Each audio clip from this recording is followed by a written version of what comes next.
Welcome back to It Tastes Like Burning. This is Matt. This is Jesse. And we've got a wild one for you today. But before we get going through that, give you the quick introductions, typical notes. If you ever have questions, concerns, comments, issues, or suggestions, you can reach out to us at ittasteslikeburningcast@gmail.com. You can also find us on Patreon at ittasteslikeburningcast. And you can find this episode on YouTube. You can search for It Tastes Like Burning, and I do recommend adding the cast there, or you're going to find a whole bunch of Simpsons episode. Jesse, yes. What do we have going on today? So we are at the 148th Annual SFFMA Training Convention and Conference. We are live on YouTube, so that link's been pushed out there on the Facebook and everywhere else. So if you're out there in the world beyond right here in SanMarcos, Texas, watching us, you can certainly hit us up in the chat. We've got somebody running the chat over here for us, and that'll give you the opportunity to ask a question through the chat. We've got some really interesting guests today. We'll go through and do some introductions, but one of the key things, and I think it's super important, is we all hear all the horror stories and how hard it is to find people and all this stuff, and the successes are out there. There's a lot of successes, and today we're going to focus on the successes, because I believe that the team leader, the coach, if Jerry Johnson would have told Emmett Smith and Troy Aikman, hey, we're going to go out there and lose, what would have happened, right? So we've got to take it from the positive light and look at those successes and have that positive outlook that we're going to succeed, number one, to be successful. So that's the importance for today, and we'll go through, and Matt will help get these guys introduced. Okay, so the very first gentleman to my right is Ron Becker, Chief Ron Becker of the great big town of Crescent, Texas. Chief, will you go ahead and just do a quick introduction and just a quick hint on what your department is and how you guys do it? I'm Ron Becker, Fire Chief for Crescent. Been the chief for 10 years. We're 14 miles southwest from the southwest corner of Fort Worth. Between Fort Worth and Granbury, we're a 100% volunteer department. We cover a little over 100 square miles. We don't know how many people, 8,500 people. We run around 1,000 calls a year, 900 to 1,000 calls a year, and hopefully we make things better rather than worse when we show up. Quick question, Chief. How big is your town? Physical town? The actual city, maybe 2,000. Okay. 1,800 to 2,000. And how many people are on your roster? Right now, 77. Yeah, that's success. That's why we brought Ron out here today, so he can help share some of the stuff that he's done today. The other gentleman over here to my right is Chief Stephen Sullivan from Robertson, south side of Waco. Chief? Robinson. Yeah, Robinson Volunteer Fire Department. Yeah, my name's Stephen Sullivan. I've been our chief at Robinson since December, been on our department for 7 years. We were founded in 1955 as a volunteer department, and have been volunteer since. We have a few part-time administrative staff on our department at this point. We run about 1,200 calls a year in a population of about 12,000 people. We have 3 major highways that run through our town, including I-35. We do border Waco, so Waco will mutual aid with us, and then we have several other departments. One thing that's unique about McLennan County is we have 27 departments in our county and 9 different dispatch PSAPs, so it makes it a little bit challenging, but we do a great job. We have 57 members on our roster. About half of those have joined in probably the last 4 years, and probably 15 of them have joined in the last 2 years. And we'll talk a little bit about our training and our recruitment process here in a little bit. And one thing I want to highlight real quick for your organization, Chief, is particularly on your medical calls. You guys came up with a pretty interesting solution and program for that. We'll go in detail on that, but what'd you guys do? Yeah, so, we border Waco. We're about 10 minutes from Baylor University's campus, and Baylor University has a very strong pre-medicine program, and those pre-medicine students are extremely smart, and when they're bored, they go do their EMT certification. So we now have a program where we have Baylor students that are EMTs spend the night at our station from 6 p.m. to 6 a.m. and run our medical calls at night, which keeps me from getting up and picking up grandma or someone's stub toe. And it helps keep our firefighters kind of fresh and ready for the fires. So we'll talk more about that in a little bit. Yeah. And then on the end down here is Greg Redden. Greg is the program director, owner of the company that manages the SAFER grant for a lot of places. So let Greg introduce himself and we'll go from there. Yes, so I'm Greg Redden, and we manage the SAFER grant for retention and recruitment of volunteer firefighters in Texas for the state association. And we do that right now we have 8 different states. So my team, which is called ADAPT Management, manages SAFER grants and has for 17 years. So we kind of attack the challenge of recruiting volunteer firefighters with federal funds.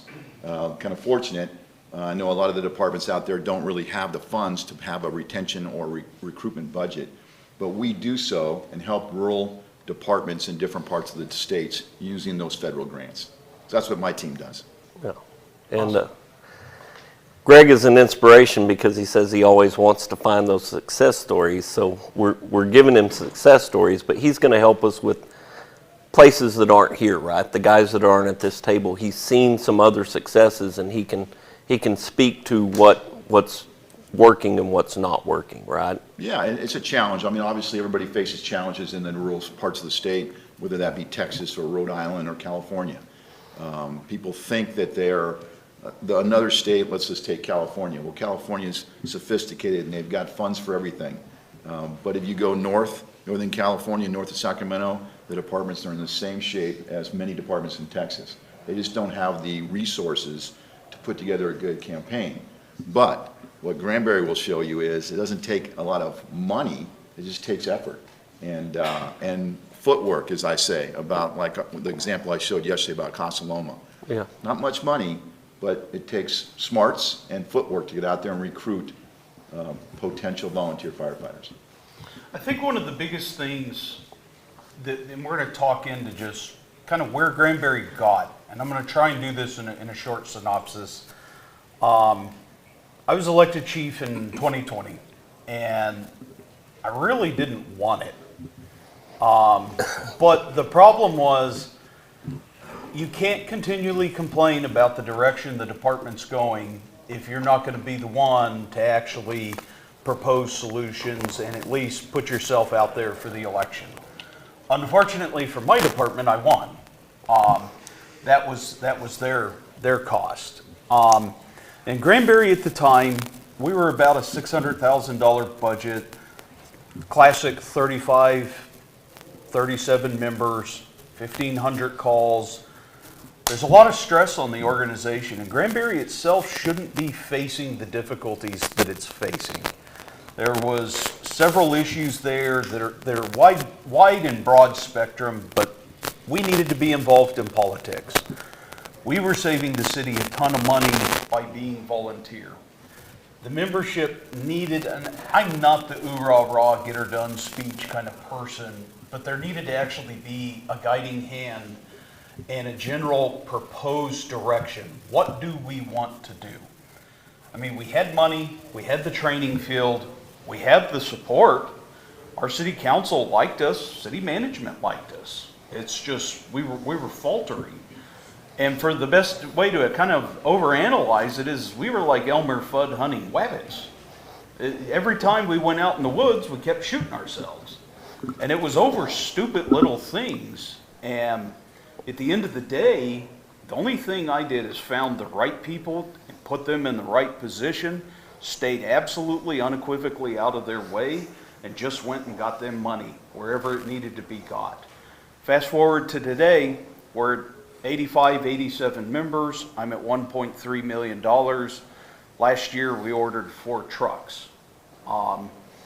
We've signed a training agreement with a local academy in the Fort Worth area with TCC. Our entire training program, all of our training field work, it's all recognized at an accredited level, and just reaching out and starting to bridge gaps and make friends. Another huge impact of all of this is a lot of the work that we did, we shared, okay? The intent of it wasn't to hoard it, and here's why. To me, it's real simple. It's automatic aid. I don't want to be on a working fire for 9 hours. That is not awesome. That is the definition of not awesome, okay?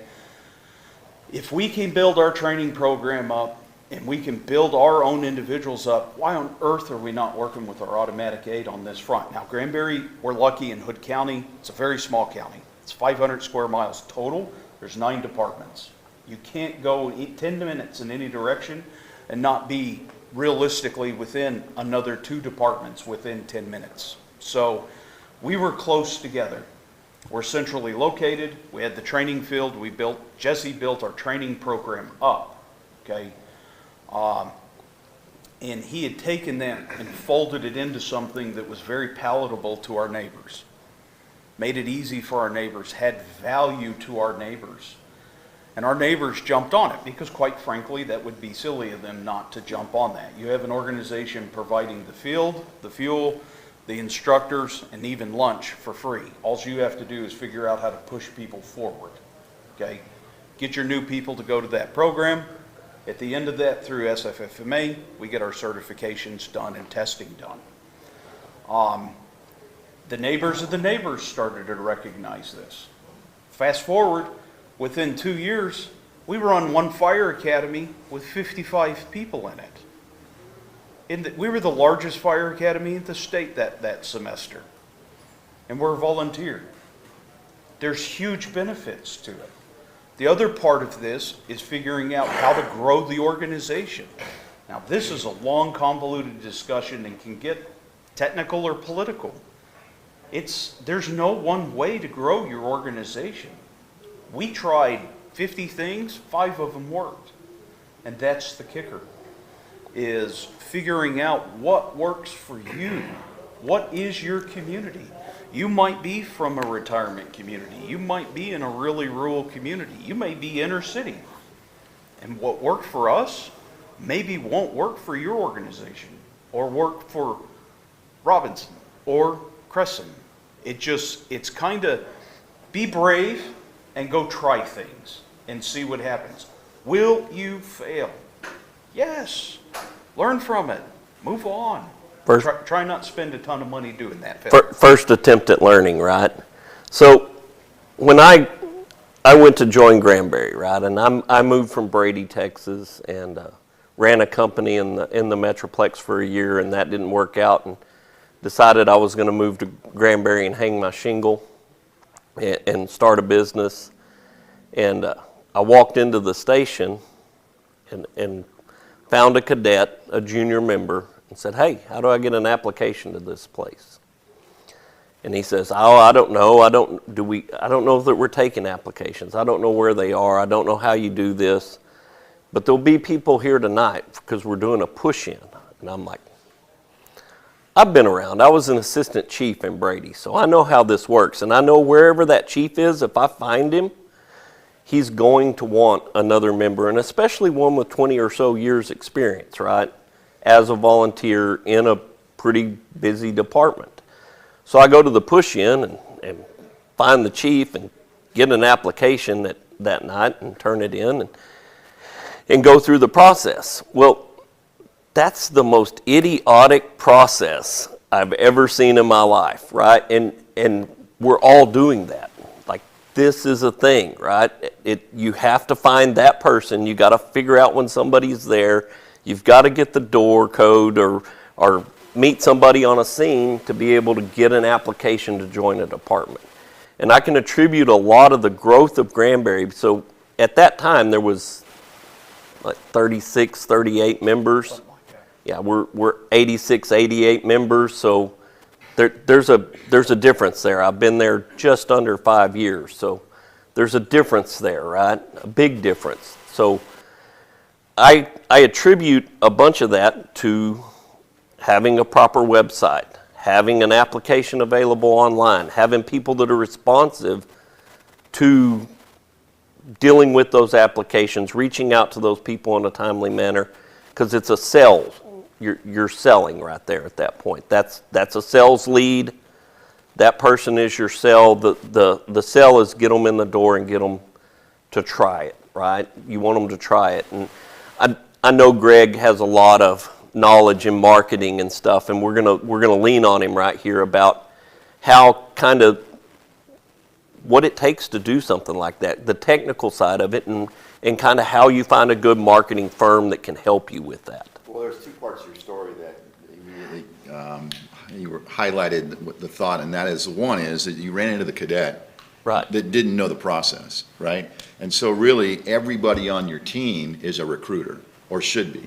So that cadet should be taught right off the bat what the process is. So when somebody does walk into the station, not just that cadet, but everybody in the department is a recruiter. So your recruitment team just needs to be ready to go when somebody walks in the door or you're working a public event, and know that process. And then the second thing, Jesse, you mentioned is the process.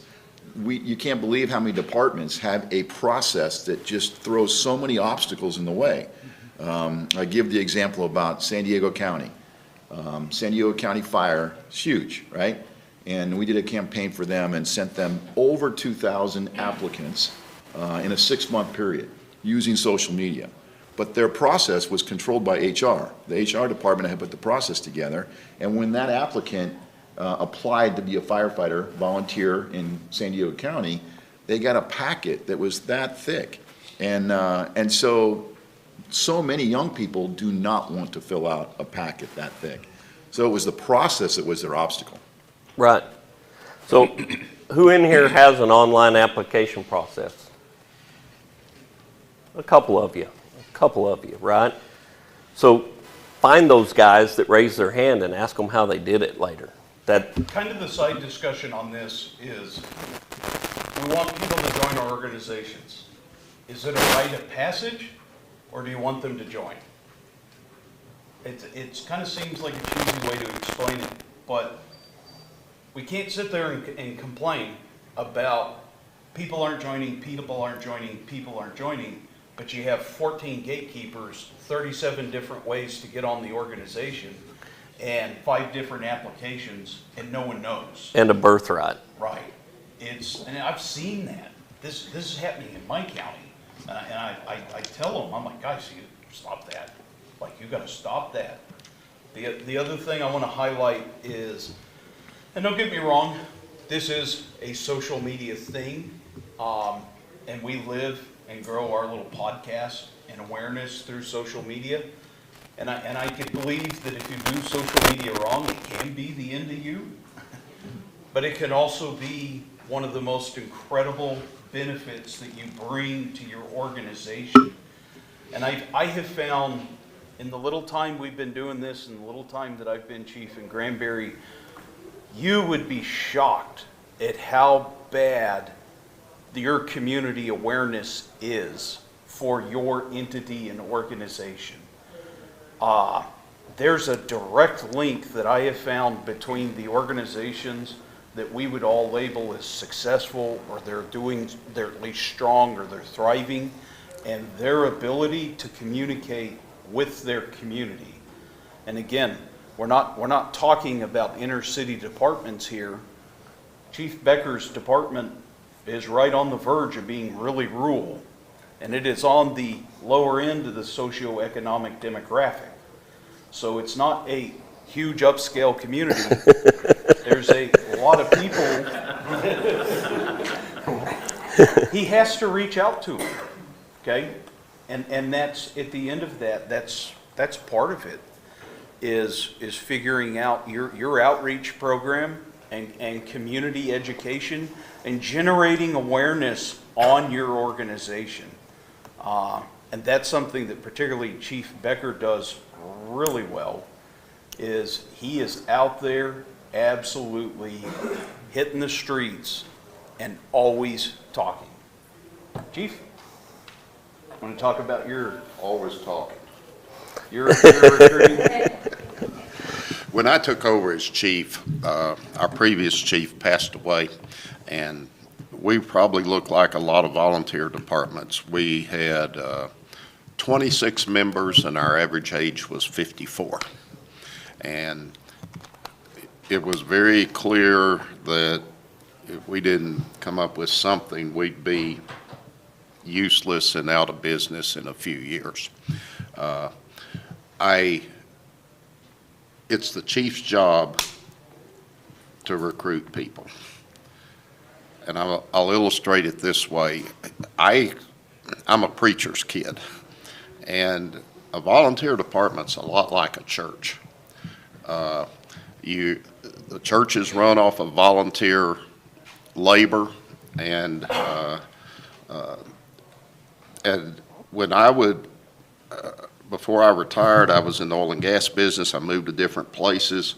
I'd go to see what church did we want to join, and if the pastor didn't have the time to invest and see if I was a possible member for their church, I went to a different church.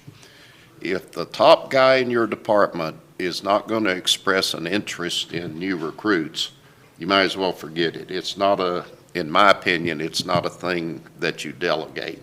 That doesn't mean that you don't want everybody being recruiters, as he points out. Our application is 1 page long. There's a second page for you to sign off to get your background check run, but it's 1 page long. And one blank in there says I was recruited by, to put down who was the member that contacted me and tried to get us recruited. There's a reason I do that. If someone recruits someone and they become a really, really good member, we'll pay them a little finder's fee bonus and take it out of our operating money. The other thing you've got to understand, and Crescen's numbers parallel this. There's an old dated study that says the average tenure of a volunteer firefighter is about 5 years.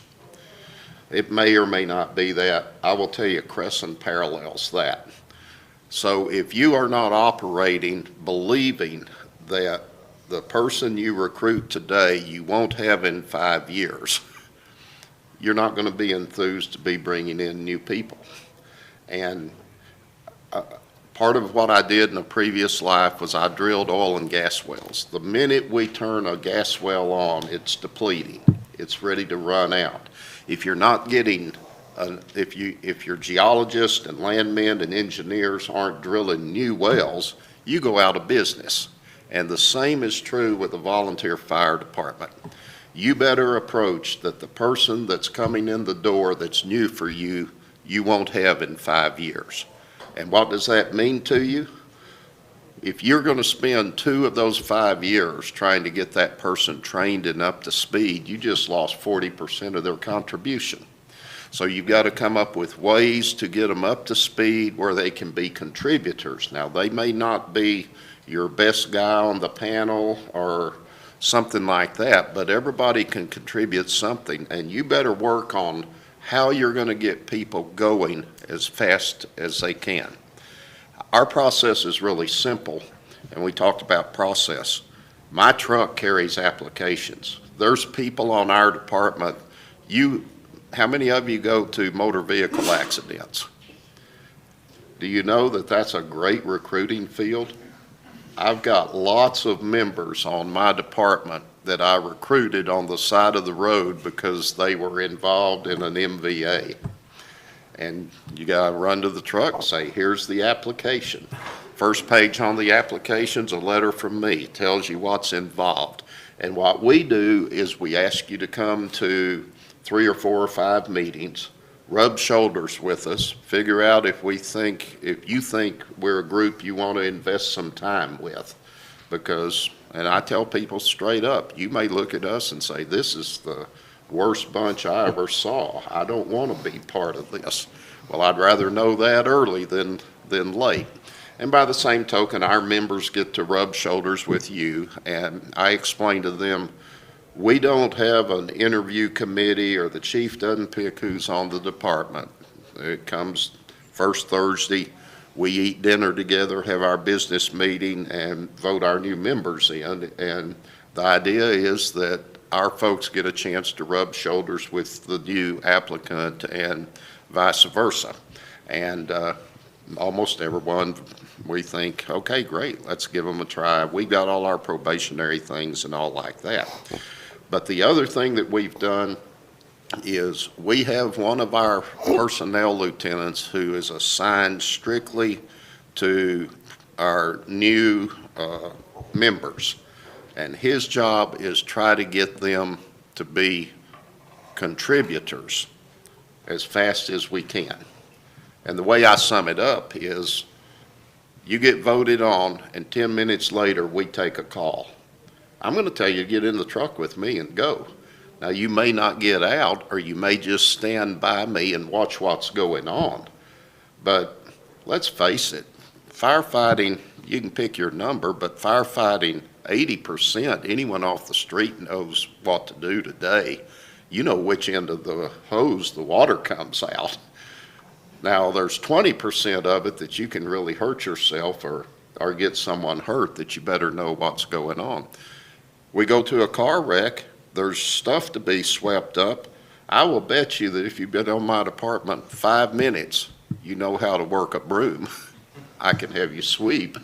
So you've got to try to make these folks feel like they're contributing as fast as they can and be a part. And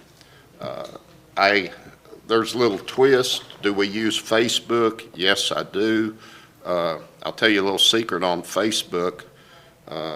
If what you're putting up on your Facebook page or your social media page is, oh, look at us, we practiced tonight pulling hose off the truck, forget it. Nobody cares about that. We assume you know how to pull the hose off the truck. People don't care about kind of, oh, look at us, we did this or something. Make it newsy. And I'm going to illustrate that. In the last month, we had a couple of big things happen at our department. After waiting 8 years, we finally got a grant from the Forest Service for a new tanker. And that's another subject, why it takes 8 years to get there. But, so we got that. We got a new tanker. We've been fortunate. We're expanding our facility. And we've got a club that recognizes CPR life saves. And so far this year, we've had 2 CPR life saves. And so we put all of that together for a big event. We had an event. We had a couple of hundred people come to the station. A lot of fun, although it was hot. And celebrated all these things rolled into one thing. Post pictures on Facebook, look at what went on and all like that. And we have about 7,600 Facebook followers. Okay, the reach on that post was about 2,400 saying, look what happened, okay? The week before, we had a little car wreck. Car rolls over, it's sitting upside down. Lady that was in it crawled out. We didn't do anything but keep the traffic off of her. She didn't need to go to the hospital, signed her off and all like that. Put a picture of that upside down car on Facebook and say, hey, with this wreck's out here, traffic's slow. 3,000. So people were more interested in that car upside down than they were about what to us was a huge event. So you got to know your audience and what people are interested in. They want to see the exciting things that all of you guys are doing. And then what happens is they say, that's exciting. I may want to be a part of that. And I want to add real quick to something that Chief Becker said there. So if you're in the proverbial, we have Facebook, but the membership views, everything's way, way down. That is one thing that you can get that viewership up on your social media, because we did it, is we started posting major accidents, but particularly wildland fires. And we had a dedicated person, and they were posting for wildland. And unfortunately, I hate to say it this way, but this is just the way the algorithm works. The right wildland fire hit, and they were the first ones posting. our social media following's bigger than the population of our town now. Part of that is due to the proximity of being next to DFW or southwest of Fort Worth. But you catch the right post and it goes viral, and we had one post that did. And our viewership went up, 800, 900% off that one post, and then the subsequent post, same thing. Total followers, 4,000 or 5,000 to 17,000. It just takes being diligent with it. And I want to add, and I think everyone realizes, it's not being stupid with it. You know, you're posting community updates is what you're doing. And make it a benefit to your community, and that's why they're following your page. They're actually getting relevant information to them. I'll add one thing on it. All of us struggle on the social media about how you control what people put out there, you know, and what your members put out and all like that, and it's a minefield. In our department, I control the Facebook page.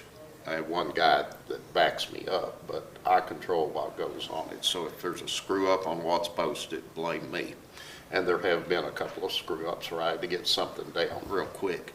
But what you do gain from it over and above the community reach out is our social media policy is really simple. You don't post anything about any of our calls, period. Yeah, if you want to post a picture of yourself in a helmet at the station, I don't care about that, but it has to do with the call. You don't post.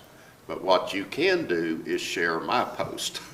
And so lots of our members that want their families and friends and all to see what they're up to, they take and can share that post, which means I've signed off on it, it's okay, it can go.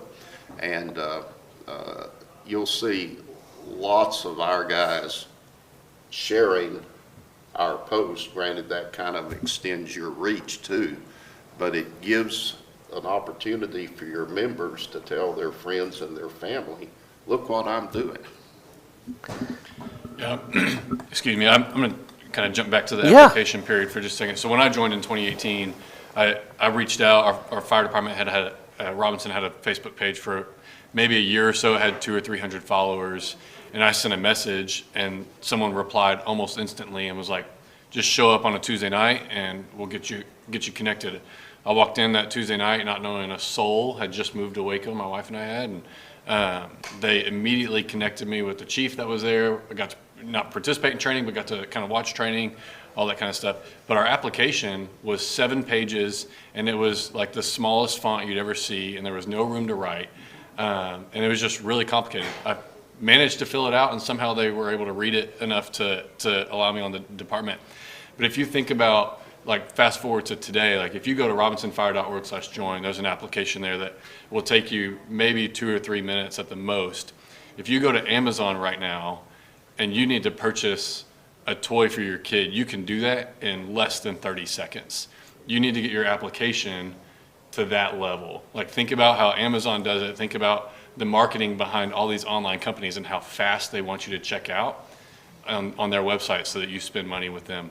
Your application should be the same way. You want it to be zero barrier to applying, because you can get them all the details and all that when you meet with them and all that, the nuances behind joining the department, but make it accessible to apply as quickly as possible. It's kind of like the makemeafirefighter.org site. Like, they don't ask a lot of questions. They get the basic information and they send it on to the departments so that the department can reach out and then talk to them about what it takes to join.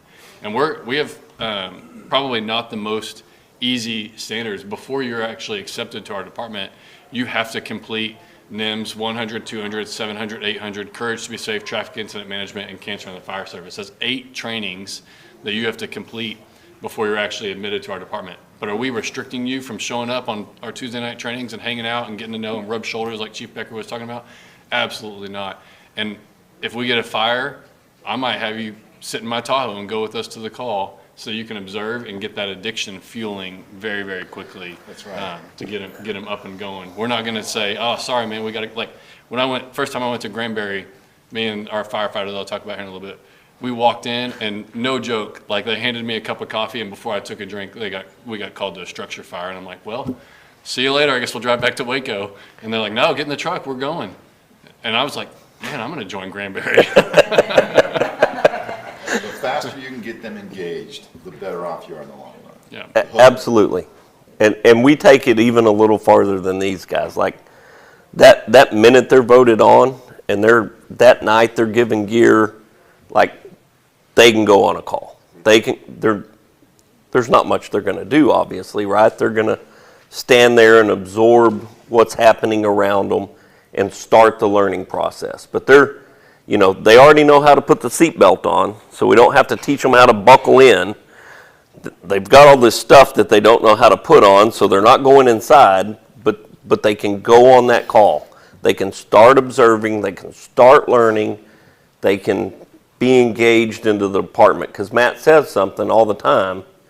Oh, yeah. Yeah. So firefighting is like smoking cigarettes in the 50s. It's free, cool, and addictive. Okay? And how are we struggling with that? I mean, we've got the free, cool, and addictive part. And we'll talk a little bit later kind of about the generational gap stuff, but because I had that bad. That was something that needed to be addressed in my organization. Still have it, but we're at least bridging it a little bit. But yeah, firefighting's awesome.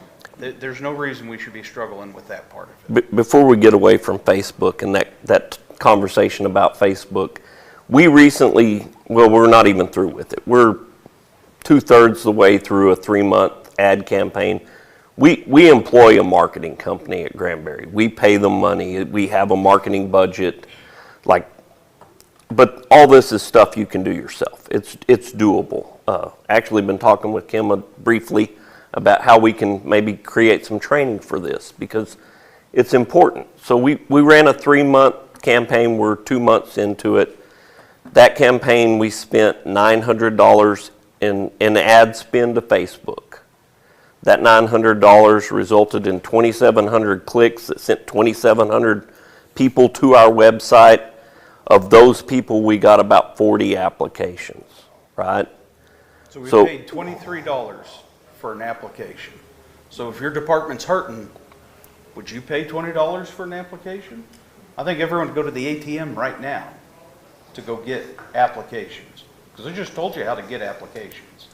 It's just figuring out that message and how to target. And I have no idea if that's normal, if those rates are normal. That's pretty good. Is it? Yeah, nationwide with volunteerfirefighter.org, we pay about $50 per application. Yeah, with our social media spends. Yeah.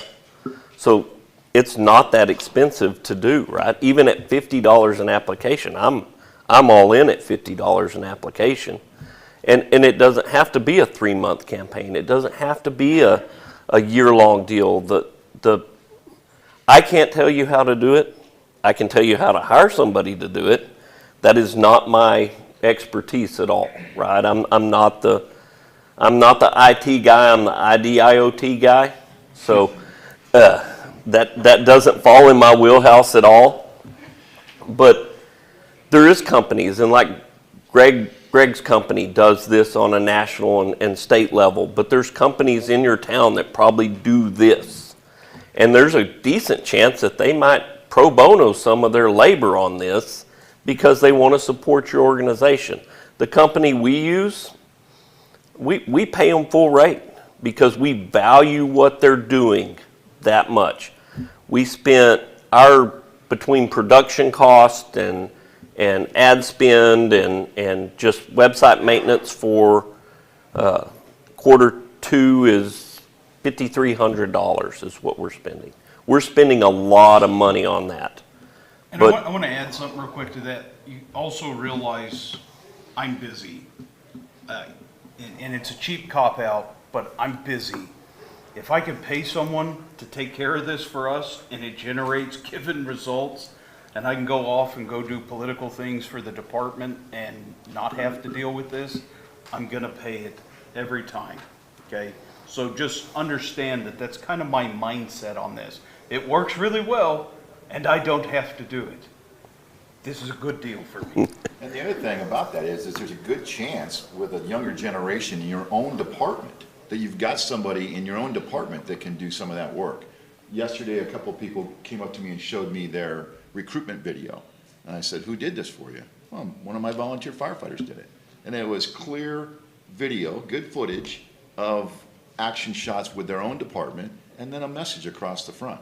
So, yeah, and it was all done by one of their own volunteer firefighters.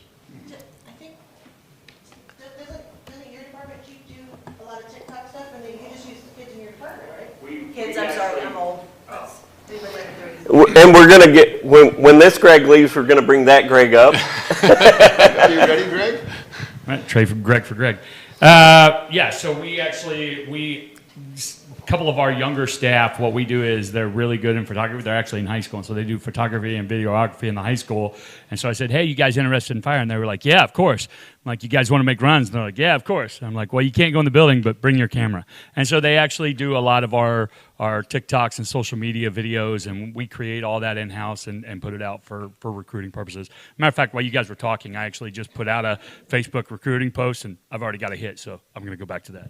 All right. We'll get you up here in a minute, Greg. Because I can just plug, the SFF, the Safer Grant for recruiting, like Chief Becker talked about, he has applications on his truck. Like you can get pins that say, we have pins, we have flash drives, all of it says robinsonfire.org/join. We have canopy tents, we have tablecloths, banners, all that stuff. And it's like the easiest grant application you can fill out. If you have not talked to their booth in the exhibit hall before you leave, you need to talk to them.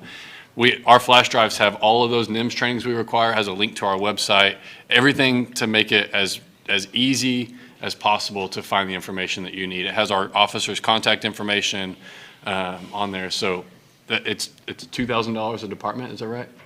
Yeah. Somewhere around in there? Yeah, so you can spend the different ideas at different points in the grant.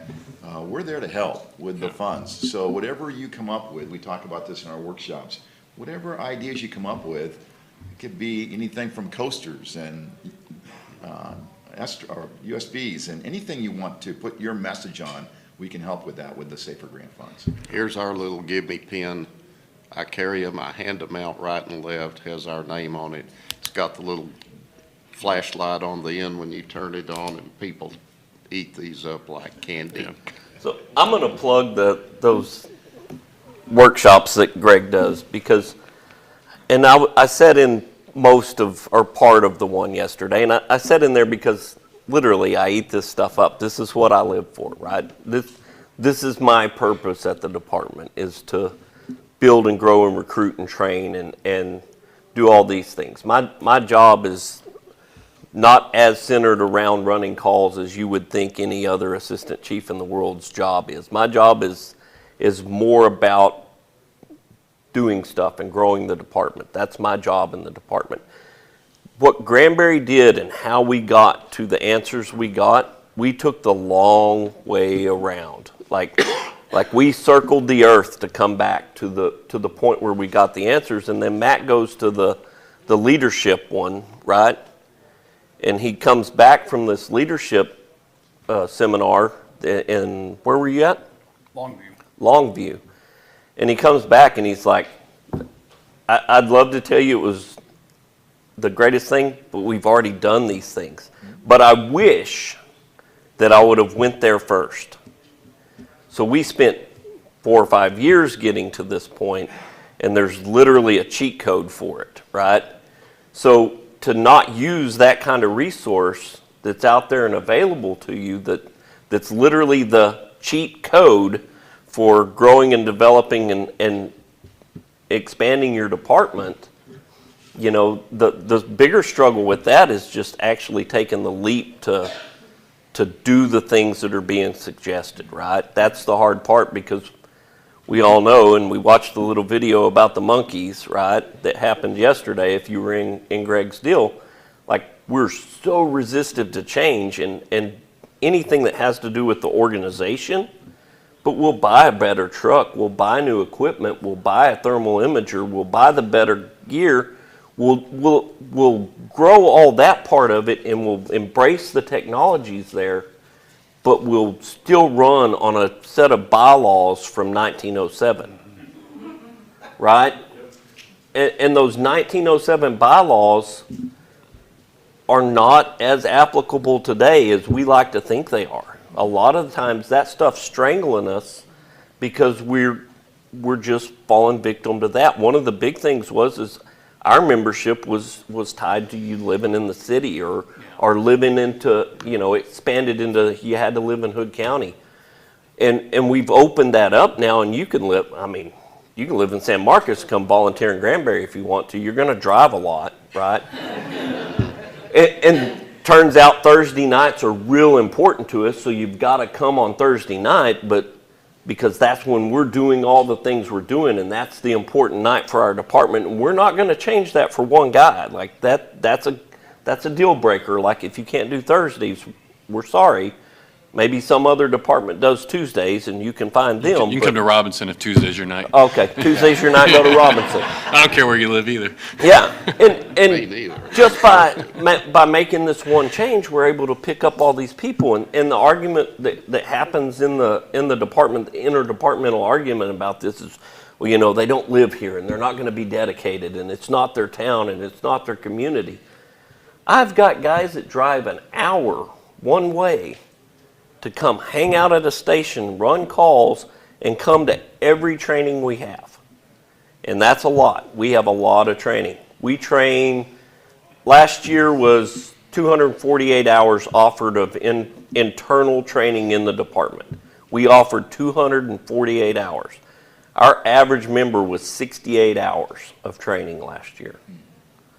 And so, Can I ask a question that one of the two of you from Granbury can answer? So what does it take to build that of, you have people that will drive an hour to volunteer. What are you doing at your station that gets people to hang out at your station? So- That's a long answer. that's a long story. right. Long answer. The short answer is we have a culture in our department that hangs out at the station. The station is the cool place to be. We don't have shifts at all. Like we're 2,000 calls a year, soon to hopefully be an ISO 2 if everything goes our way, and we have no shifts. Yeah, with the shoot time, 2 minutes and 39 seconds, an average of 18 people on a fire. So, yeah, no staffing, don't want it. Telling you, don't want it. Staffing would destroy me. Don't want it, not interested, don't need it. Not a discussion piece. In fact, it's a non-negotiable. That's how committed we are to volunteerism. Because it works, and it works really well. What's our cheating woodchuck here? Granbury does training. We get people certifications. We are more than happy to take young men and women from the community, get them their firefighter 1, 2, hazmat awareness ops, get them to TCFP, finish the testing there, and send them to their careers and go forth and be fantastic members of the community for the next 60 years. And this is one of our single greatest contributing factors that we have to our community. And we don't offer it and yell about it from the top of the mountain and be like, we take people that are generally clueless and lost in life at 20, who isn't, okay? And we give them purpose, we give them direction, we give them guidance, we give you technical training, we give you a direction, we give you contacts, we give you resources. We know a lot of people in the Metroplex. Had a guy just, a week ago, 2 weeks ago, got hired at Benbrook. One before him, Bedford. That was a month ago. I'm almost sending a career man and woman out monthly now. Almost, not quite, monthly. I beg for it. Who's not going to take that up if you're interested in the fire and EMS world? And They're coming. the majority of them, they may take a break for that probationary period at that career job. The majority of them are coming back. We get them back. And there's some of our best lieutenants, captains, they're the people that are becoming the leaders in our department because they gained some experience both ways, and they're becoming leaders in the departments that they're going to in the city, and they're advancing faster because they've gained knowledge and experience with us. And I know Greg's going to leave here in just a minute, but I want to give you the opportunity to just kind of wrap up what you think and your thoughts on what we've talked about. Well, I'll go back to the retention and recruitment workshops that are labeled sometimes leadership development, and leadership development because the first half of those agendas is based on retention. We look at the retention issue first, right? And the chief talked about if you know that the average is 5 years, then it's a math problem at that point. If you have 30 volunteers on your roster and you know you're going to lose 10% a year, let's say, well, that's 3, right? So what's your recruitment goal? Your recruitment goal to grow should be at least 4. So basically, we start there and talk about that in the retention and recruitment workshops. And those workshops aren't all my ideas that we teach. We've been fortunate enough to teach those workshops in 17 states for 15 years. So what we're doing is gathering best practices from different departments like Granbury. And so we do that, and then you'll hear, like yesterday, Chief Oprandy and me tell success stories, whether it be on leadership or recruitment. And so in Texas, we do 4 a year, and there's one coming up in Lubbock, and there's one coming up in Corpus Christi in October and November, and you can get that off the State Firefighters website, the information for dates. Love to have you, and again, we're fortunate enough that we have SAFER grant funds that pay for all that, and pay for you to attend, like the people who attended yesterday, get their travel reimbursed through the federal funds in the grant. So yes, so ADAPT does manage these for state associations, but really what we do is bring back great stories on retention first and recruitment second of how to build your department.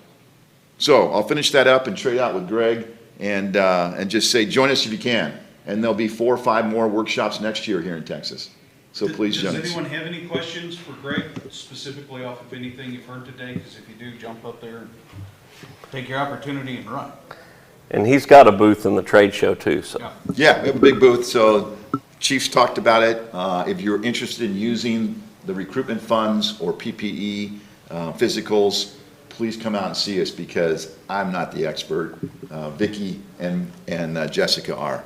They'll get through. I'm the IoT guy, so. Yeah. So thank you for your time, and I enjoyed it. Thank you. Appreciate it. Thank you. So as we change out Greg's here real quick, one thing I always highlight is, and I talked about Granbury currently where we're at, okay? Staffing, not needed, response times, on and on. This is good. Here's the other part of this discussion that I have with city council and commissioners.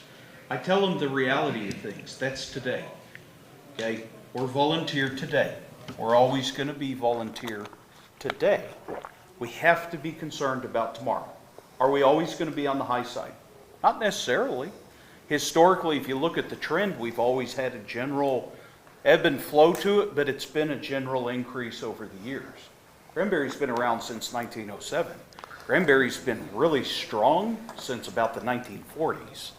So there's a lot of historical data to keep track of, and I do a lot of analytics. But at the end of the day, particularly for any community, whether it be a rural small town or just a tiny city, bigger city, there's an ultimate burden for being volunteer. And there's nothing wrong with trying to address, will the volunteers always be available? You have to address that. That is the 5 pounds of flesh that your local government leaders are paying by having volunteer. There's nothing wrong with admitting that. Okay, that's where I say track your data, be responsible about it, be held accountable to it. There's nothing wrong with holding you, the leadership, accountable to representing, like, these are the facts. Here's what we've shown historically. This is where we're at. But don't hedge your bet on that. It's okay to acknowledge that and have these 2 things be true. So now that we've got Greg in, Greg? The other Greg. The other Greg. I don't know I don't think I have as much excitement and information as he has. He's a pretty solid guy, but thanks for having me here. I'm glad to be here. Absolutely. Introduce yourself. Kind of tell us a little bit about where you're from and everything. Yeah, so I'm Greg Atkinson. I'm the fire chief at Divine Fire and Rescue down in beautiful Divine, Texas. Anybody in the room know where Divine is? A handful of you, all right, great. How many of you have only learned where Divine is in like the last 3 years? Okay, yeah, most of you, okay. That's pretty much it. Our town is a town of about 4,000 people. Unlike most of the guys up here, our closest real city is San Antonio, and it's every bit of 40 minutes away. Our first level 1 trauma center is probably 45 minutes away. So we are extremely rural. And much like these guys, we had to find ways to think outside the box to get people in the building. And I love what you guys have touched on so far on some of the things you're doing. It's kind of, I listen to you guys and I'm like, wow, we're doing the right things because we're doing all the things that these guys up here are doing that are being successful. One thing I really want to push, you guys talk about building a culture. When you started on that, I'm ready to dive in on that. That's everything I believe in. I believe the volunteer department has lost building value in people. For so long in the fire service, it was when the new person comes in, their job is to clean the toilets and get the coffee. Well, I'll tell you, as a volunteer, if I'm raising my hand saying I'm willing to come down there for free and put my life on the line for people, I'm not down there to get coffee and clean toilets. I'm down there to get on the fire scene. I'm down there to learn how to do the job. I'm down there to, and then how do you keep them? You build value in them. You went back to the training piece. We train with the purpose of these people leaving. And I know for some people, they're like, oh, you're going to spend all that money on these people to get trained up, and then they might leave. Yeah. Hopefully. Because I'm going to train 5 of them and only one's going to leave. And so I'm going to keep those other 4 that I've trained that are really good. And by the way, that one that leaves, they're going to go tell people and I'm going to get 5 more recruits out of that guy. So really for training those 5, yeah, I might lose one, but ultimately I'm going to end up gaining, 8 or 9. And so I'm okay if they leave. And some of your best leaders in the fire service, well, Les Stevens here in SanMarcos, he's known as a chief builder. He's got chiefs literally all over the country. People that come under him, he builds value in them. And we build value in them not just in the fire service, but I just sent a lady, she came to me, she was working gas stations, and she didn't like the way her life was going, she didn't like where she was at, she wanted to change things up, and so we helped her get her EMT, she loved that. We just helped her get her EVT, or emergency vehicle technician. Now anybody who's ever sent a fire truck to get maintenance know these guys get paid really well, right? We paid every dime of that. She didn't, we've given her about $7,000 to $8,000 worth of certifications that we paid for that she doesn't have to. And now I have an in-house EVT, I have another EMT, and she's not going anywhere. She works for other companies making good money, but she still volunteers and runs with us because we are putting value into people. Yeah, that's a big thing, right? Number one, we're asking for our membership to give us their most valuable commodity, right? And that's their time. And there's not any extra. There's not a way to get extra. You can't cheat death and get another year. Like, that is their most valuable commodity. That's what means more to them than anything they have, is their time. Absolutely. And just to have a value of that time that's more than I cleaned the toilet or I had to wash 17 trucks because it was my day to wash all the trucks, right? There's so much more value there because if the culture's there, the trucks are going to get washed anyway, right? The station's going to get cleaned on its own. The culture dictates that thing. Build the culture to make the chores happen on their own. Matt and I don't tell anybody to go wash a fire truck. Exactly. I have yet to tell anybody on our department to wash a fire truck. We're all going to have different management styles, okay? Mine's mine, yours is yours. We both have good and bad, okay? I'm not the benevolently elected dictator. That's wrong. That's wrong.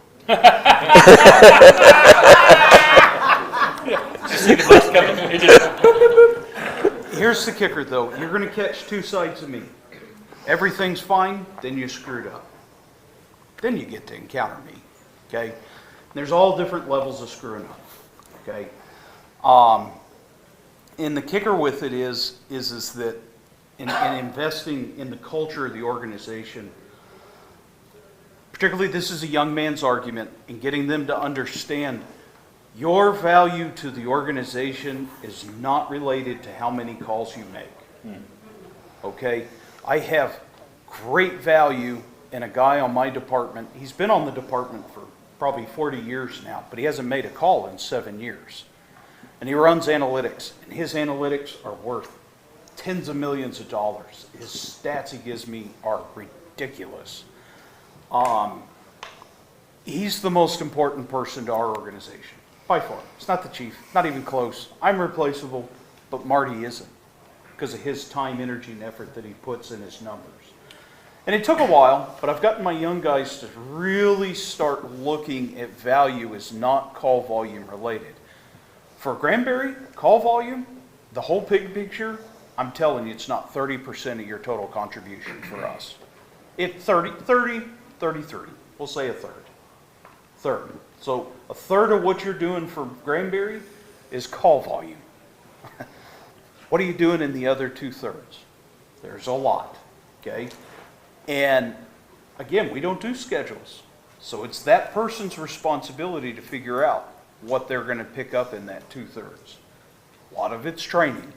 A lot of it is just seat time. They don't have anything going on, and they go to the station, and they're sitting there. Talking about ISO for just a half a second. Guys, we logged almost 40,000 hours of on-duty time at the station last year. You got to think about that number real quick. Okay, 40,000 hours. That's a lot of seat time at the station. Could I definitively tell you what our culture is? No, I really don't, because there's 25, 50 different aspects of it. There's friendship, there's camaraderie, there's purpose, there's being, there's community, there's friends, there's family, and none of it is just one part of it. And here's the kicker, that's not unique to us. I haven't yet not encountered a volunteer department or combination department that doesn't have their own aspect of it. Do we have all-out absolute wars inside my organization? Oh, you bet. Oh, yeah. Now, I got an old guy that's ready to he's going to full Nelson this young guy whenever he gets a chance, okay? It happens, okay? Run with it. The running joke for Granbury, and this is probably true for all organizations, and I tell this very specifically to new people when they join. If they're not messing with you, making fun of you, if you're not included in that, and you're not part of the jokester part of it, and you're being interacted with, that's a problem, and you need to come to me, okay? Because we got to go figure out what's happening. Okay, so that's really rare in my organization, that someone kind of gets shunned like that. And I may not know why, but someone's going to know what's going on. And usually, 99% of the time, there's a reason that it's happening.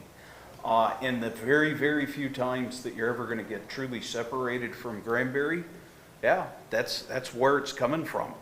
Sometimes I don't know what's actually happening until I notice it and start talking to people and find out, like, oh, that we need to fix this right now, immediately. Cleave out the serial killer. Yeah. Yep. Get them out. Well, and I think when you're talking culture, one of the things that I know you guys do really well, and it's something we've implemented down in Divine, is we've implemented a culture of growth. So what I mean by that is we got a lot of young guys. Our location is right next to the high school there in Divine, which actually is extremely handy. We actually teach a fire and EMS academy in the high school there.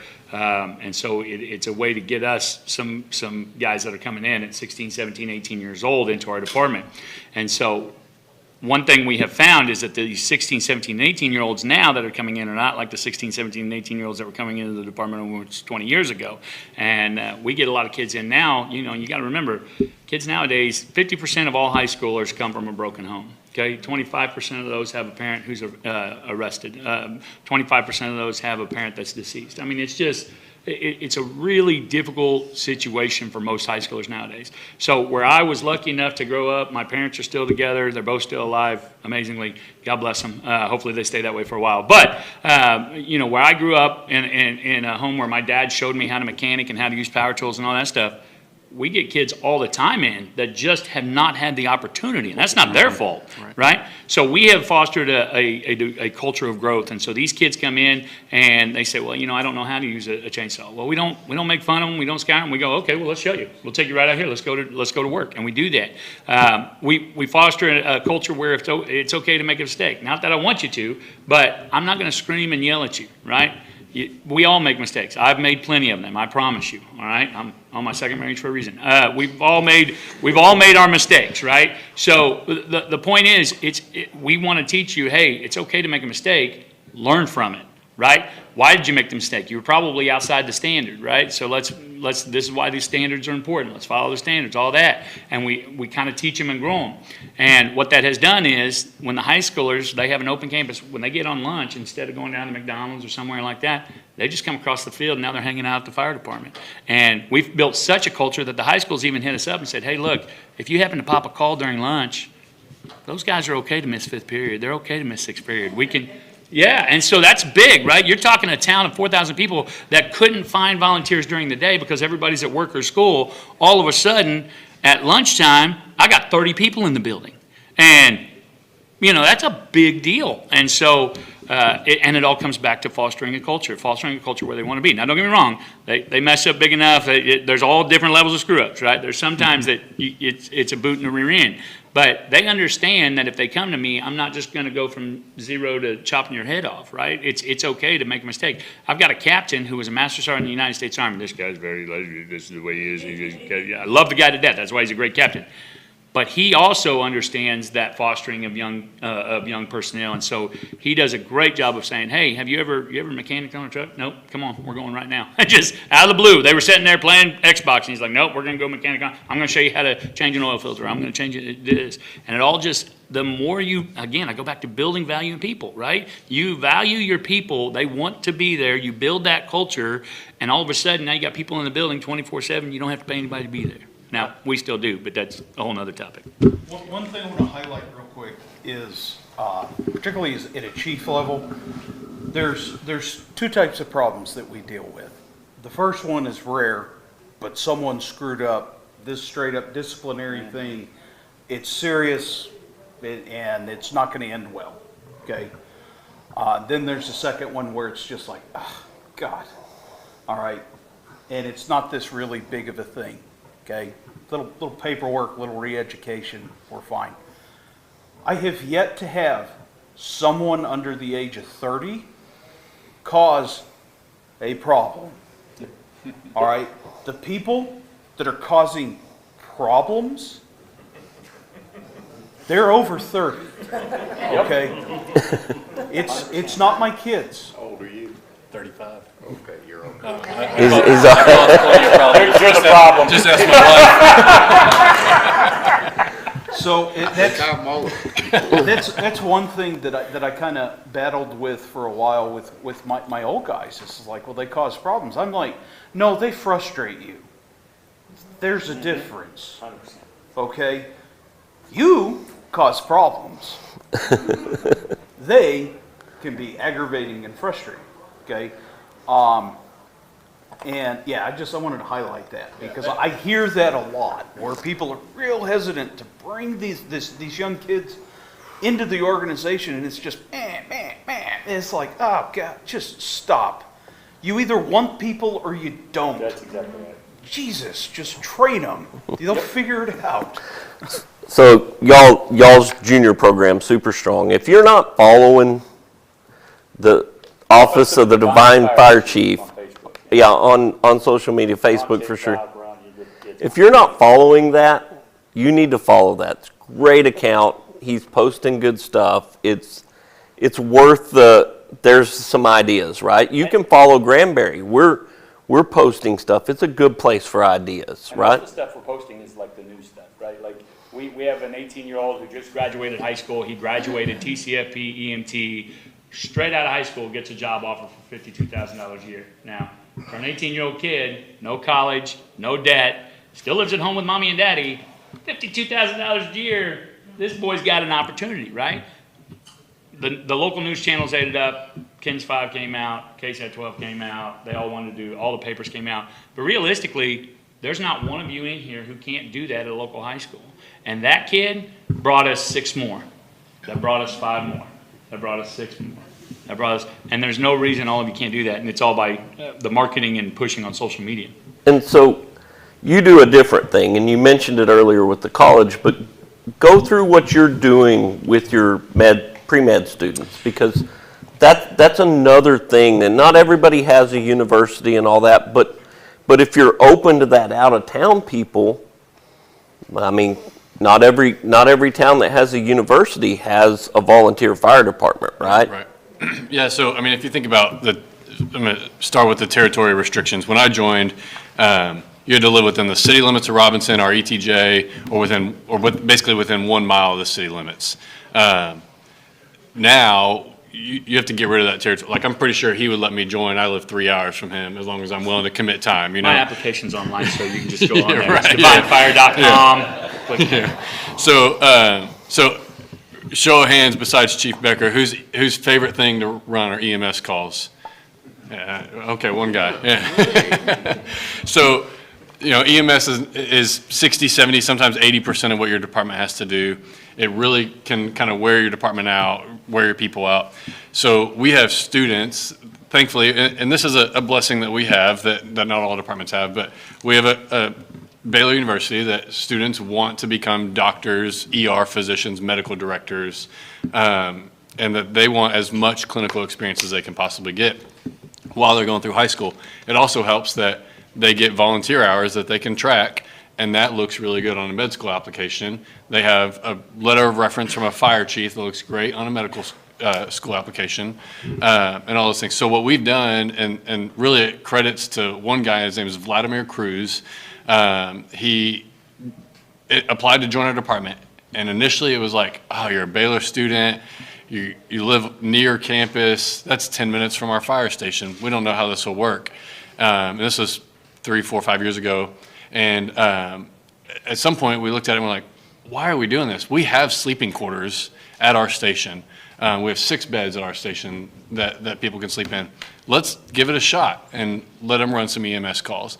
And we could not have done it without him 100%, but he has helped us build a program where we now have 21 EMTs, and by next year we'll have, or in the fall when school restarts, we'll have 28 EMTs on our department that all they want to run, well, they like running grass fires and stuff with us too. We let them have some fun too, but they want to run medical calls with us, and they're getting clinical experience. That's what's the selling point for them, and the volunteer hours. So I think I mentioned earlier, from 6 p.m. to 6 a.m., 7 nights a week, we have at least 2 during the school year, sometimes 3, 4, 5 people spend the night at our station, get up at 2 o'clock to go pick up grandma, to go put a Band-Aid on the stub toe, whatever it takes, cardiac arrest, everything.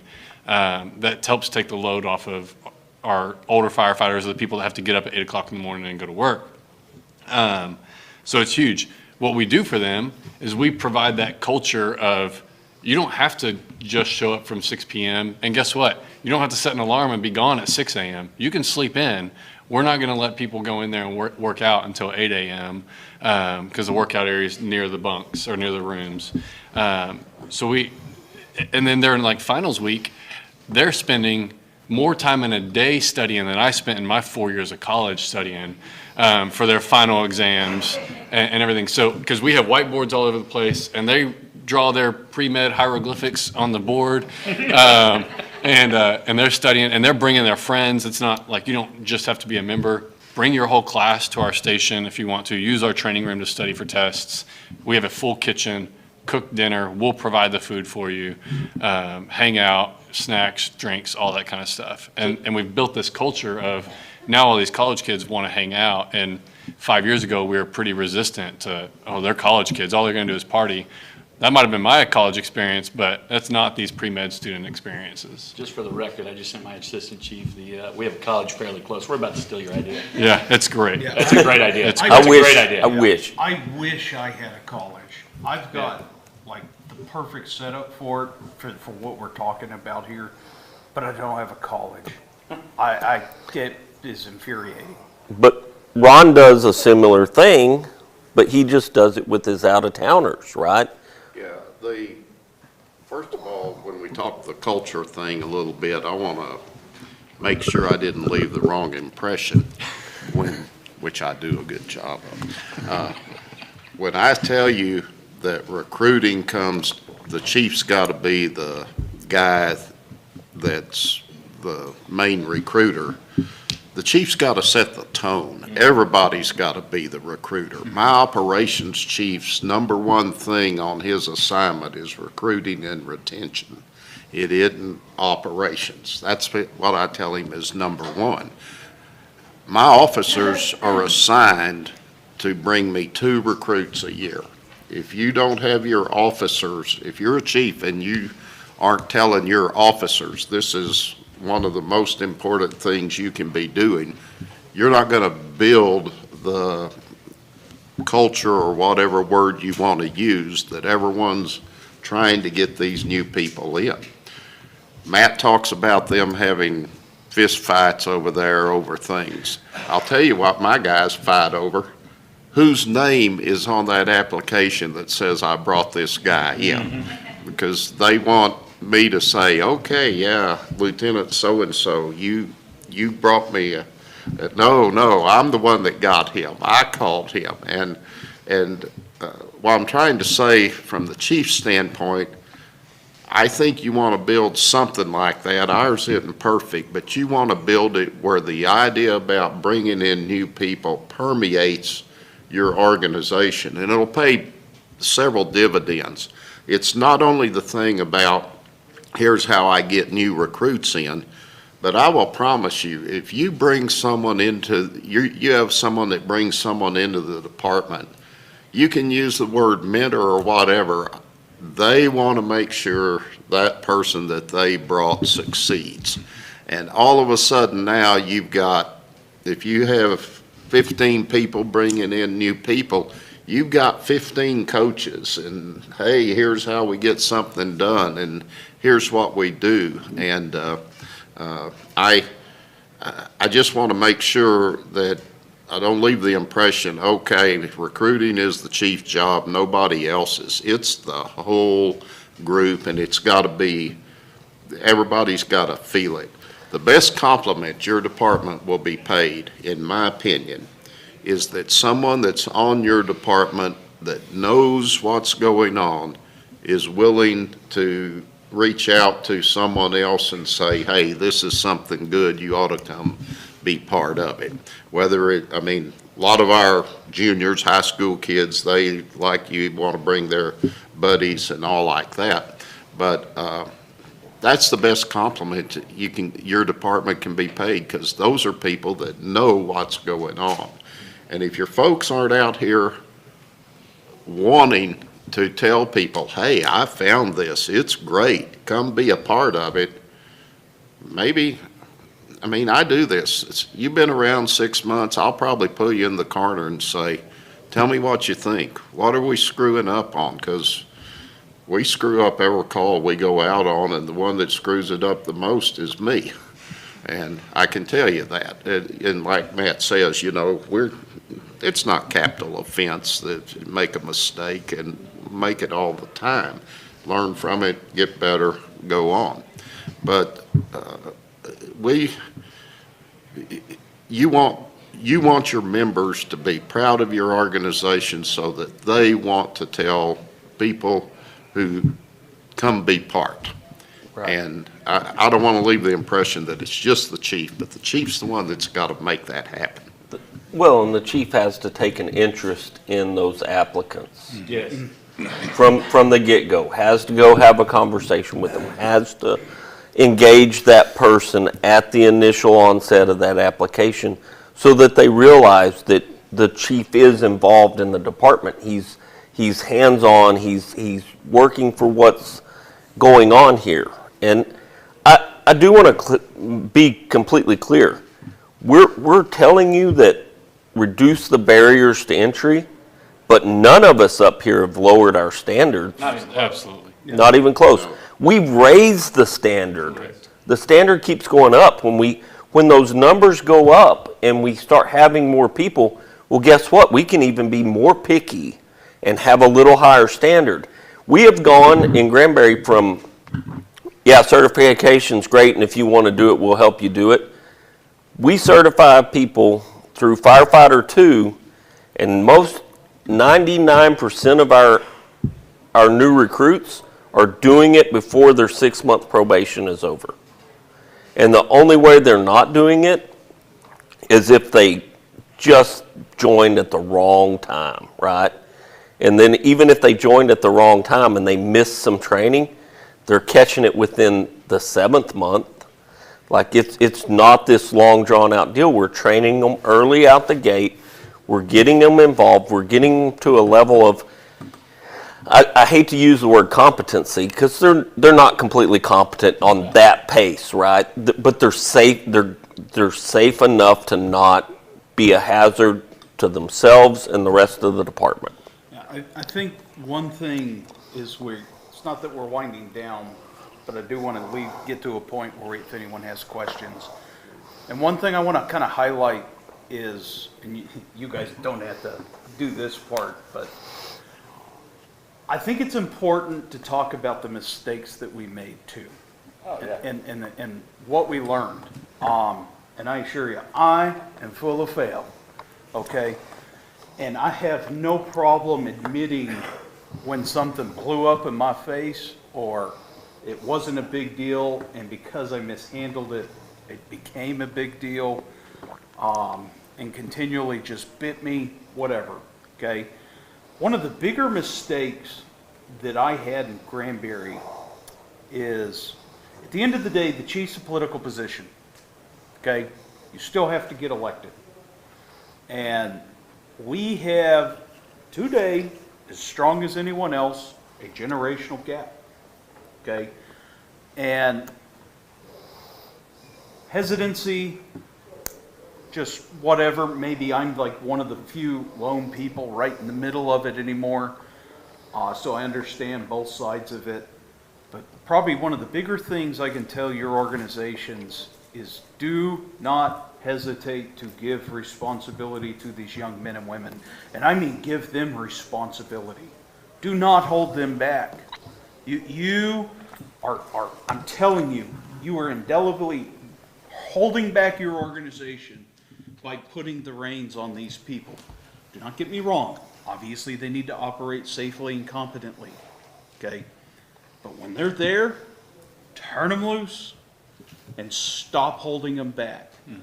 And I'm going to give you an example of what I'm talking about. Structure fire.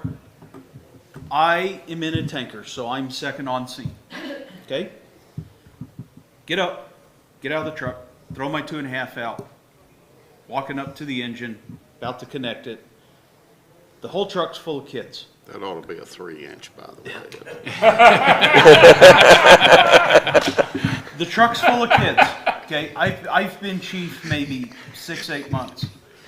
And they literally are all standing there like pointer dogs, okay? Waiting for the trigger to be pulled.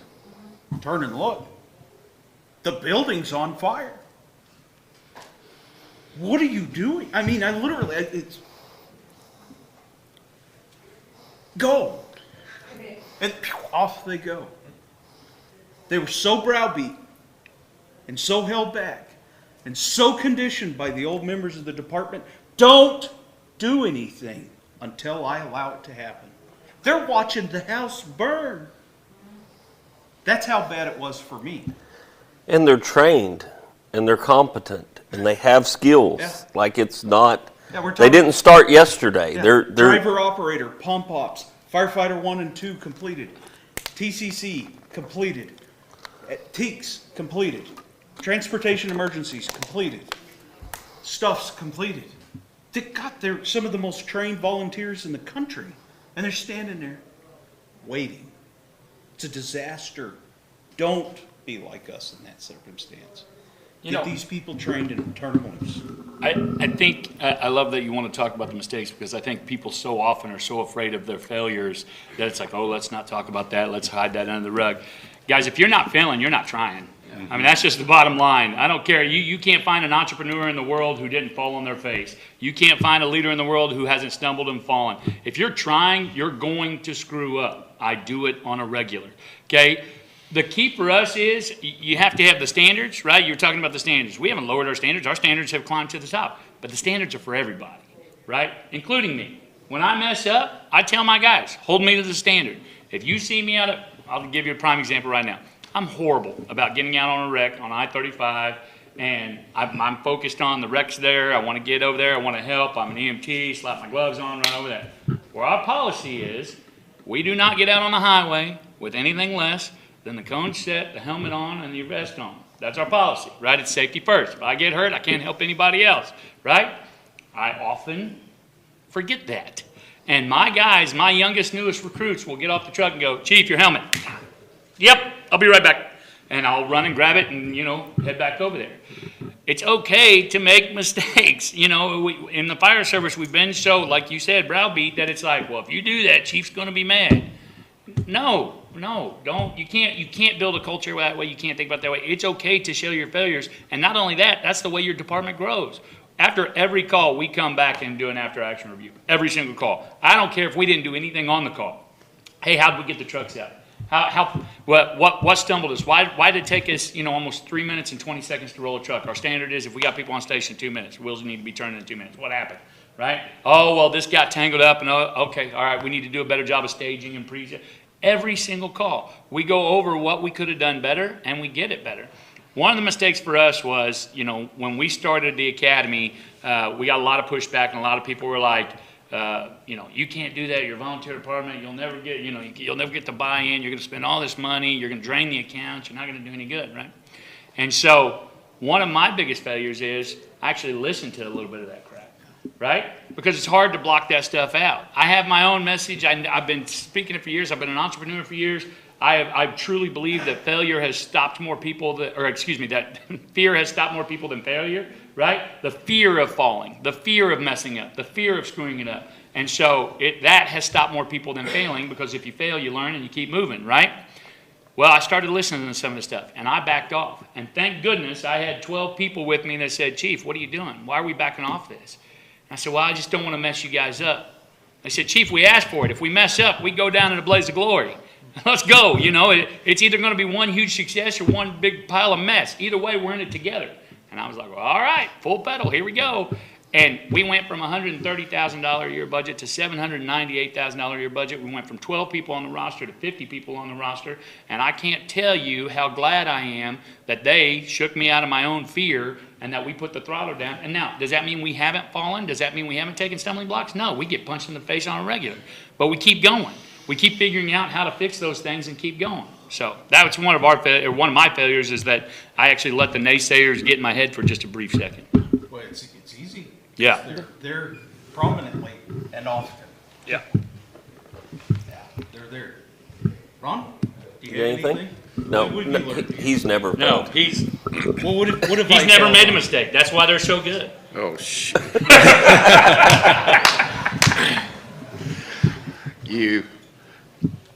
I think everybody's hit on about the big points. The only thing I would say is what works in Crescent, like we said, may not work in Divine. What works in Divine may not work in Crescent. Please don't think that where we've gotten a few things right, that this is the recipe, like you're making chocolate chip cookies and it'll always work. Keep your antennas up. I didn't do this for a living. I was oil and gas business, and I was fortunate I got to retire and I was 52, and I took this up as a hobby.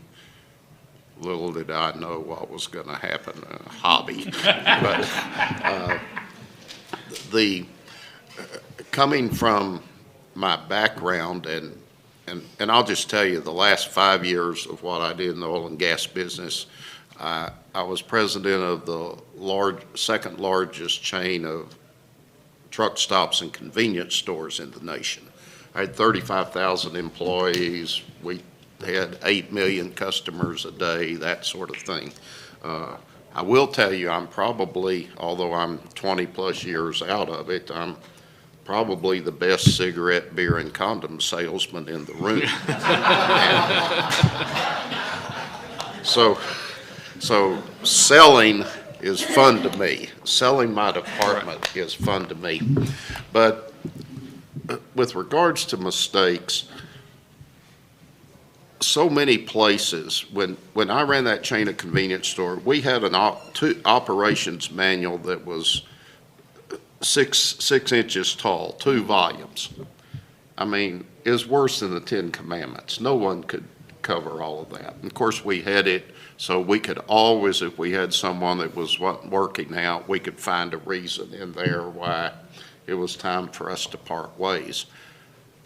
I don't run, we've got our SOPs or SOGs and everything, but I think it's important as we talk the culture thing. The culture has to be that you want thinkers, not just turn the crank technicians. And that's a little bit foreign to what I've seen with a lot of fire departments.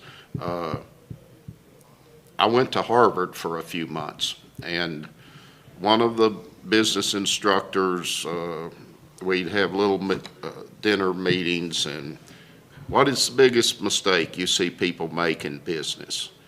Well, to paraphrase him, they're working today's problems and not tomorrow's problems.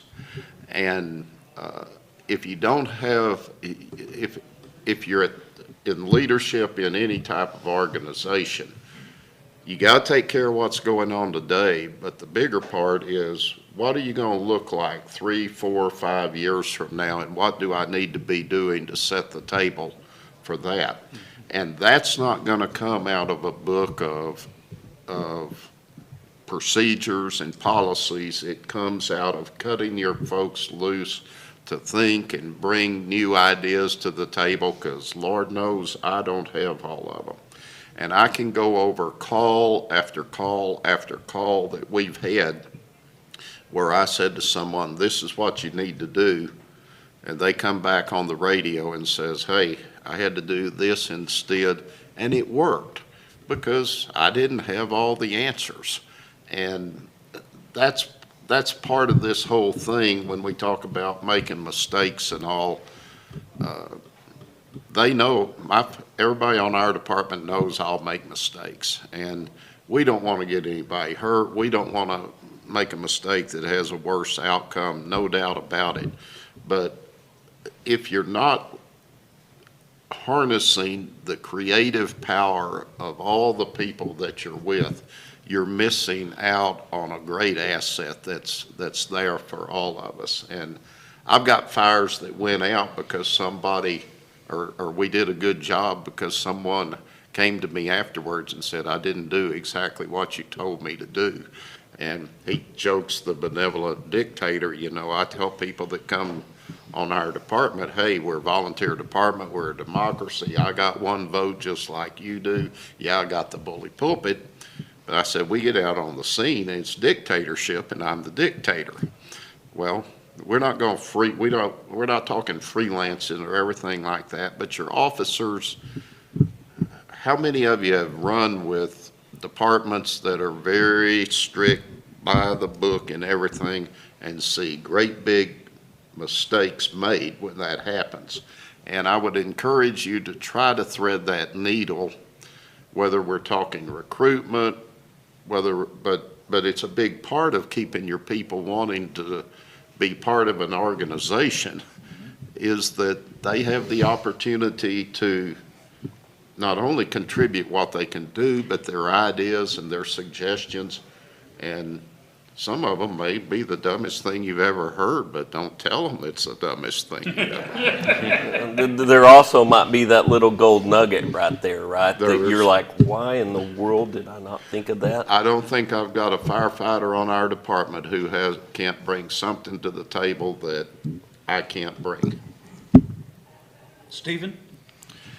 Yeah, I think, so I'm 35 years old, been a chief for going on 6 months, been on our department 7 years. I think Yeah, I know. So, yeah, exactly. So the fear piece, honestly, is probably one of my big mistakes. Is like I had that perception of I'm too young to be a chief. I have 7 years experience on this department. Those kinds of, and it's not like those our department. Our department chief selection process is not typically a popularity contest. It's not now. I was selected to be in this role because our department believes in that, our board believes in that. But I think one of the biggest mistakes I've made, and it was actually, I thought about this yesterday in Chief Atkins's program. He talked about, I don't know how old the kid is that damaged the bumper. How old is he? He's 25. 25-year-old kid that caused $10,000 in damage to a bumper. We had a person, this is confession, this is live on YouTube, so I'm going to have to own up to this too. We had a girl in our department that tapped the rear of our Tahoe and caused $400 in damage. You know what our department did? We made her pay for it. Absolutely unacceptable. Like, people make mistakes, things happen. It's not the big, coincidentally, 48 hours later, a different member backed into a fence, and guess what? She didn't pay for the fence repair, but we made this other girl pay for something because because she hit our brand new car. Very minor damage. I think that, but I slammed the squad into the back of a vehicle in the middle of town. So yeah, and we joke. I was in a 3-car pileup in the command unit. yeah. It happens. Right, yeah. Mistakes happen, so don't dwell on them. Again, like, fear is what causes failure, not mistakes. So don't let the fear of things get in your way, because we would not be where we are as a department right now without our previous chief and without me being progressive and breaking down these barriers to people being on a department. I thought of one other thing, but I think that was the big one for me in the last 6 or 7 months. The big part of our podcast for me and Jesse is that the two of us can sit down and rattle on for hours about the VFDs. Hours. Lots of very spicy opinions, okay? We've had a modicum of success in Granbury, okay? And some of the stuff that we've had, it's beneficial for other people. And what we found is that at the end of the day, here's the question. Is there a playbook for the volunteer fire departments? There's lots out there of other, books for dummies on X, Y, and Z. You see a lot of playbooks for career departments. But this is one group that you really don't see it. But oddly enough, we're still the largest fire service in the U.S. Amen to that. And the purpose of this isn't to give some sort of guiding light or divine inspiration. It's to start a discussion. And the best discussions you're going to have is internal and with your neighbors. Work together. Work with each other and build it locally. One of the bigger things that we found for success in Granbury is Granbury always continually built on training and tried different things and just on and on. Had different results that were proactive and beneficial. We started to see that to spill out into the departments around us. If we're doing a whole bunch of training in Granbury, that'd make a lot of sense to invite the other departments in on it. Okay? If we're going to be doing firefighting academies, we should train their people too. It benefits me directly. They're my automatic aid. I should at least try and make everyone on scene as safe as possible, not just my people, and hoard that and keep it away from them. Oddly enough, the reaping benefit of it is again, go from the classic 9-hour structure fire, not even the slab saved, to, hey, guys, we've been here an hour and a half. What the hell's going on? Why is this fire not out, mopped out, and hosed back on the truck? It really made that big of a difference. Here's the other thing I'm going to tell you. Time. It's not a light switch, okay? It's a truly slow burn. When I started in Granbury in 2010, I got involved in training in 2011 and 12. I revamped our training program in 2013, was in training for 8 years and the whole time building it up, ultimately inviting the county departments in. I moved on to greener pastures and operations and station captains and on, okay? And training didn't falter, but it definitely plateaued. It fell, okay? Was not progressing anymore. And it took someone else coming in to make that difference, okay? and take all that time, energy, and effort put into that one project and not let it just go completely to the wayside. Reach out to my co-chiefs near me and say, hey, can you send instructors and build this thing back up? And as we built, grew, and developed, the big thing is the last thing I'd say is, and I like to think I'm really good at this, I am not a micromanager. I'm like the definition of a not micromanager. All right, if you say you got it, you got it. Chances are I may not even check on you until you say you're done with it. Oh, you're done, good. It's all right, we'll run with that. Okay. Get friends, build relationships, trust them, let them work. Okay. I've been on Granbury 15 years, and it took us 15 years to get where we're at. And that took monumental help of Jesse, Donnie Hurd, all of my other officers, the membership. They're the most important part of this. It's not me. I'm the least most important thing in all of this. If I'm good at anything, it's management. That's it. Turns out, but that's it. There's no secret sauce that I brought to this, other than being willing to communicate, recognize other people that should be in the positions that they're in and putting them there, staying out of their way, and then the city of Granbury being smart enough to say, hey, they're actually really good. They just need a couple of socks full of nickels, and we're going to let them run with it and let them do it. So city management, city council, being willing to invest in the organization makes a huge difference there. So we've got about 15 minutes before we're done. Does anyone have just any general questions about anything across the board? Training, recruiting, programs, just what do you guys have? Because we've thrown a lot of different ideas and discussion pieces at you. And if not, we'll probably finish with a closing from us. I got a question. This is for the Granbury. You said you had 240 hours in-house training. Is that above and beyond your academy? That is including the academy. Okay. Yeah, but that's a fallacy. That's the hands-on part, the hands-on pieces. The didactic portion that's done online is not in that number. So we don't count those hours towards our, it's convoluted, but it doesn't have the book part of the academy, but it has the 12 hands-on Saturdays that are involved in the academy. Yeah, we use that academy up in Potter County where I'm from. We do the training 2 days a week, the Saturday. For the members not in that training, because most of our instructors or training cadre do that. So we're spent trying to come up with other training ideas for the people that have already gone through there. Do you guys have any? What county again? Potter County, Amarillo. up by Amarillo. Amarillo. Yeah. Okay.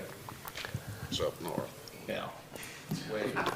So, We can get a map. yeah, it's Oklahoma. No, wait. Training's kind of this animal. So we have department training, which you could consider to be company training, right? So we have department training that happens basically 3 to 4 Thursday nights a month, depending on how many Thursday nights a month there are, because the first one is a meeting. And then we have recruit training, rookie school, that happens twice a year for 12 weeks. We're actually working on a plan to get that down to 8 weeks by going to like a lot longer Saturday, right? Instead of being a 6-hour Saturday, we're going to be like a 10 to 12 hour Saturday to get that done. Then you have medical training, because that's a piece of it. We've got to provide some level of that to our people because our equipment's a little bit different than everybody else's equipment. So we use that. We have to refresh some driver training every year because that's just a piece we have to do. So there's usually going to be a EVDT or or some form of something that's in that year's schedule. And then we have the specialty stuff.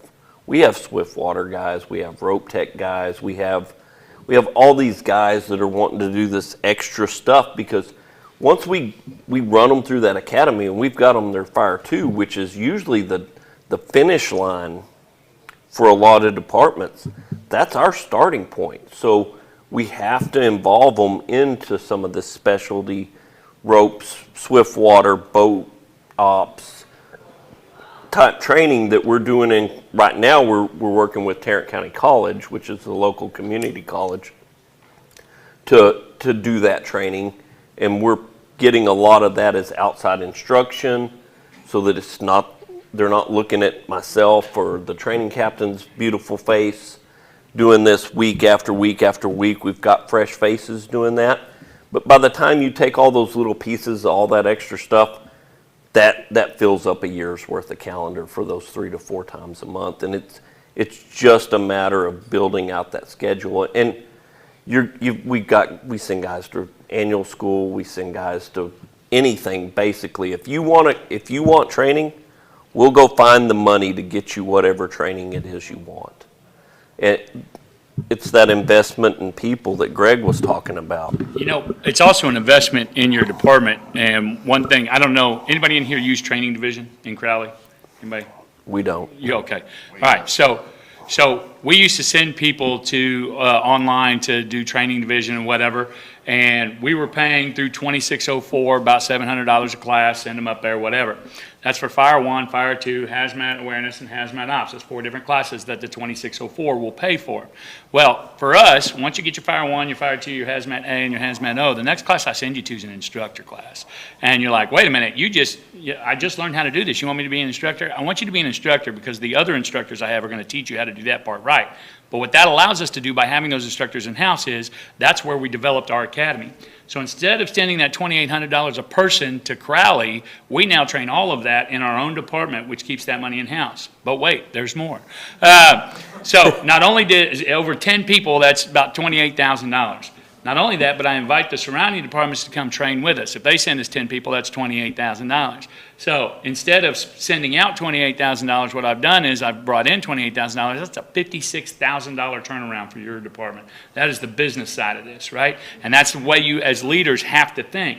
And so you get to train them the right way in-house right there. You get to save your department a little money. You get to make your department a little bit of money. But there are all kinds of things that you can then teach once you have the instructors there. You can go through and you can start teaching anything that's in the catalog. You can teach instructor. You can teach inspector. You can teach, whatever you have a certification in, whatever your person has a certification in, as long as they also have instructor, you can now go and teach that. And so that's an important aspect, is that's where a lot of your trainings can come from. Now you can just go through those JPRs that are on the SFFMA website, and you got a ton to train on right there in-house. Anyone else got anything else? If you don't mind, run up here to this mic and so the world can hear you.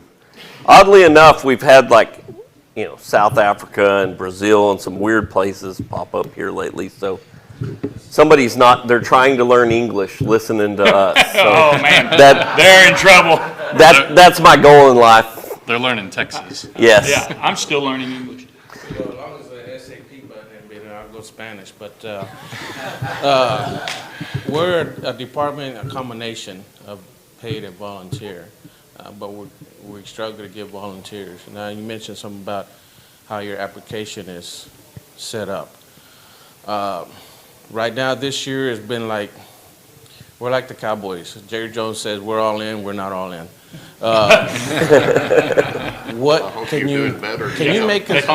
What suggestion would you take? Because our application is questions, but then we have to rate each question and how they answer it for each recruit that comes in and puts in an application. What would you suggest that we could do something, or we can make a change or do something different with that? I think the easiest way to answer that is, it's kind of twofold.